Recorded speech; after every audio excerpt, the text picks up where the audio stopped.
Israeli PM Benjamin Netanyahu को अचानक Gaza के दौरे पर आना पड़ा। गाजा में वो किसी इजरायली सैनिक की तरह ही घूमते नजर आए। सिर पर हेलमेट और बुलेट प्रूफ जैकेट पहने नेतन्याहू के साथ इजरायल के रक्षा मंत्री, आईडीएफ चीफ ऑफ स्टाफ और कई कमांडर मौजूद रहे।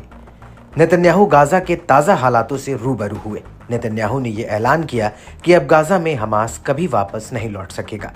लेकिन गाजा में जो हालात हैं उन्हें देखकर कहीं से भी ये नहीं लगता कि इजरायल यहां जंग जीत चुका है, क्योंकि इस्लामिक रेजिस्टेंस ने आईडीएफ की नाक में दम कर रखा है।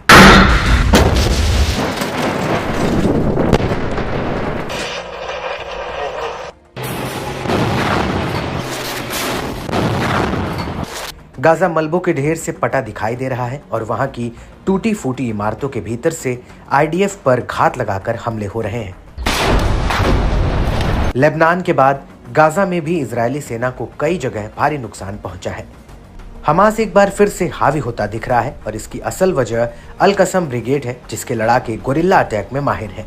ये लड़ाके इजरायली सैनिकों और टैंकों पर घात लगाकर भीषण हमले कर रहे हैं।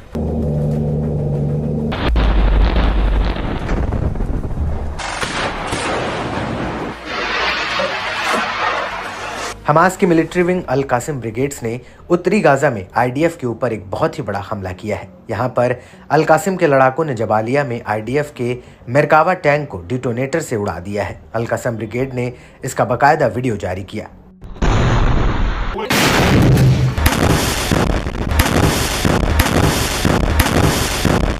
इस वीडियो में अल कासिम ब्रिगेड के लड़ाके दिखाई दे रहे हैं। पश्चिमी जबालिया में अल फखारा इलाके की दावास स्ट्रीट के एक बिल्डिंग में छिपे ये लड़ाके शुआत एक्सप्लोसिव डिवाइस की वायरिंग कर रहे हैं। इसके बाद एक मेरकावा टैंक को धमाके के साथ उड़ा दिया जाता है।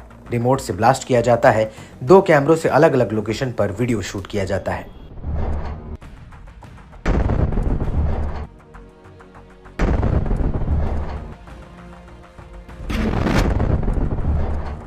गाजा पट्टी के उत्तर में खासतौर से जबालिया कैंप के पास आईडीएफ के साथ कबातिया समूहों में अल कुद्स ब्रिगेड के लड़ाकों के साथ भीषण जंग छिड़ी हुई है।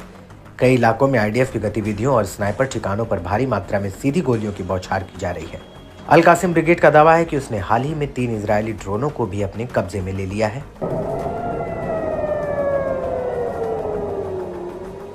एक तरफ गाजा में घमासान तो दूसरी तरफ इजरायल के लिए एक बड़ी दिक्कत लेबनान के हिजबुल्लाह संगठन से बढ़ती जा रही है।